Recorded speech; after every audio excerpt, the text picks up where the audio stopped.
नागपूरमध्ये गेल्या 2-3 वर्षाचा हिशोब काढल्यानंतर 50-60 लोकांचा मृत्यू या अशा स्फोटकामध्ये झालेला आहे। आणि यामध्ये ना कामगार विभाग, ना सरकार, ना जिल्हा प्रशासन कुठेही गांभीर्यानं त्यामध्ये उपाययोजना परमनंट त्यांच्या सुरक्षेसाठी काहीच करत नाही। आले की त्या कंपन्याकडून 5-25 लाख रुपये मिळवून देणं, अरे 5-25 लाख रुपयामध्ये त्यांचा जीव परत येतो का?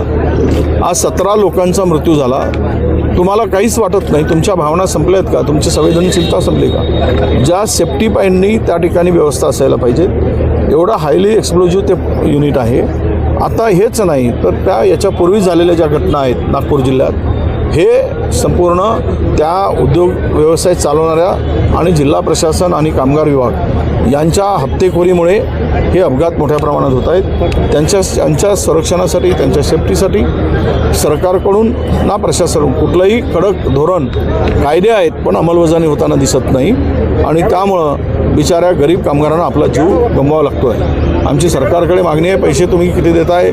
50-50 लाख रुपये द्यावं। त्यांचं घर आणि कुटुंब उद्ध्वस्त झालेलं आहे आणि त्या मालकावर, इंडस्ट्रीच्या मालकावर त्याच्यावर 302चा गुन्हा दाखल करावा आणि यापुढे अशा घटना घडणार नाहीत। केवळ चौकशी थातुरमातुर करून पालकमंत्री, मुख्यमंत्री म्हणतील की आम्ही चौकशी करू, यामुळे हा प्रश्न सुटणार नाही।